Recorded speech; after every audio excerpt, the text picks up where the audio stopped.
Hello everyone, আসসালামু আলাইকুম। কেমন আছেন সবাই? আশা করি সবাই ভালো আছেন। এই যে কালকে বোনের বাসায় এসেছি, তার জন্য তো একটা ভিডিও ক্লিপ আপনাদের দিয়েছি। এই যে পরের দিন সকালবেলায় ঘুম থেকে উঠে দেখছি আমার বোন এই যে পরোটা কাটতে লেগে পড়েছে রুটি বেলে। আসলে আমি ঘুম থেকে ওঠার আগেই দেখছি আমার বোনের সব কিছু করা হয়ে গেছে। আমি লাস্ট মুহূর্তে এসে দেখছি কিছু পরোটা করতে বাকি আছে। এই যে দেখুন, এই যে এইটুকুর ভিডিও ক্লিপ নিতে পেরেছি আর কি। এই যে পরোটাগুলো সব হয়ে গেছে, একে একে ভেজে নিয়েছে, কয়েকটা ছিল সেগুলো সব ভেজে নিয়েছে। এদিকে দেখছি আমার বোনের লাচ্চা রান্না করাও হয়ে গেছে। এদিকে দেখছি যে আলু ভাজি করেছে, ফ্রিজ থেকে দই বের করে দইটা ঠান্ডা হতে দিয়েছে। আমার মেয়ে খাবে, আসলে তার ঠান্ডা লেগেছে, সে ঠান্ডা দই খেতে পারবে না। এদিকে সকাল সকাল সব বাচ্চাদের খাইয়ে দিচ্ছি। বাচ্চাদের খাওয়ানো হয়ে গেলে এদিকে আমি নিজেও খেয়ে নিচ্ছি। ফার্স্টে আলু ভাজা দিয়ে 2টা রুটি খেয়ে নিচ্ছি, এখন এই যে দই দিয়ে একটু পরোটা খাচ্ছি। আজকের সকালে আয়োজনে ছিল লাচ্চা, পরোটা, আলু ভাজি, মিষ্টি, আরও অনেক কিছু ছিল, দই, আরও অনেক কিছু ছিল আর কি, যেগুলো আমি খাইনি। আচ্ছা, এগুলো খাওয়া দাওয়া শেষ করে আমার বোন এই যে মাছ পরিষ্কার করতে এসেছে, মাছটা ক্লিন করে এই যে মাছটাও রান্না করে নিচ্ছে। এই যে এখানে 2 পিস মাছ ভাজি করে রেখেছে আমার মেয়ের জন্য। আমার মেয়ে রান্নার মাছ থেকে ভাজি মাছ খেতে পছন্দ করে বেশি। আচ্ছা যাই হোক, মাছের ঝোলটা হয়ে গেছে। ওদিকে সব কাটনি সব করে নিয়েছে, যেমন পেঁয়াজ টেয়াজ এগুলো কেটে নিয়েছে। আচ্ছা যাই হোক, এদিকে কলাইয়ের ডাল রান্না করবে, কলাইয়ের ডালটা প্রেসারে সিটি দিয়ে নিয়েছে।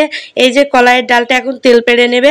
আসলে কলাইয়ের ডাল খেতে আমার ভীষণ ভালো লাগে, সেই জন্য আপু কলাইয়ের ডাল রান্না করছে। এই যে কলাইয়ের ডালটা ফুটে গেছে, কলাইয়ের ডালটা রান্না হয়ে গেছে।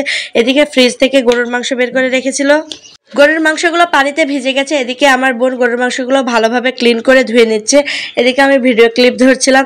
এদিকে গরুর মাংস রান্না করার জন্য যা যা লাগে সব কিছু রেডি করে নিয়েছে। এই যে প্রথমে কড়াতে এই যে পেঁয়াজ কুচি, তারপরে কিছু কাঁচামরিচ দিয়ে মশলাপাতি সব দিয়ে নাড়াচাড়া করছে। এরপর একে একে গরুর মাংসগুলো দিয়ে দিচ্ছে। এই যে দেখুন, গরুর মাংসটা অনেক সময় নিয়ে কষাবে। যাই হোক, মনে করেন মাটির চুলায় রান্না খেতে কিন্তু অসাধারণ লাগবে। আর মাটির চুলায় রান্না খেতে যে অনেক ভালো লাগে সেটা সবাই জানে। এই যে এর আগে মায়ের বাসায় কয়েকদিন খেয়ে আসলাম, কালকে বোনের বাসায় এসেছি, বোনের বাসায় মাটির চুলাতে রান্না খাচ্ছি, অনেক মজা আর কি। এদিকে যাই হোক, পোলাওর চাল নিয়ে নিয়েছে, এই যে প্রায় 1 কেজি মতো হবে। এই যে আজকে পোলাওর চালে ভাত রান্না করবে। এই যে আমার বোন পোলাওর চালটা পানি ঝরাতে দিয়েছে। এদিকে সেই মাংসটা কষিয়ে প্রেসারে দিয়ে এদিকে সিটি দিতে এসেছে। এদিকে এই যে পেঁয়াজ কুচি তেলের ওপর ছেড়ে দিল, এটা গ্যাসে রাঁধতে এসেছে, কারণ চুলার পাড়ে আর যায়নি। এই যে গ্যাসে এই যে পেঁয়াজ কুচিটা বেরেস্তা করে নেবে, বেরেস্তা হয়ে গেলে এই যে তুলে নিয়েছে, তারপরে এর ভিতরে পোলার চালগুলা দিয়ে দেবে। এই যে পোলার চালগুলা দিয়ে দিয়েছে, পোলার চালগুলা একটু আস্তে আস্তে লো হিটে সুন্দর করে ভেজে নেবে, যাতে ভাতটা ঝরঝরি হয়। আসলে সুন্দরভাবে না ভাজলে ভাতটা ভালো হয় না। এই যে রাইস কুকারে ঢেলে রাইস কুকারে দিয়ে দিয়েছে। এই যে আমি এদিকে খাওয়ার জন্য প্লেটটা সাজিয়ে নিয়েছি। আজকের ভিডিওটা এই পর্যন্ত। ভিডিওটা ভালো লাগলে অবশ্যই ফলো দিয়ে পাশে থাকবেন। আল্লাহ।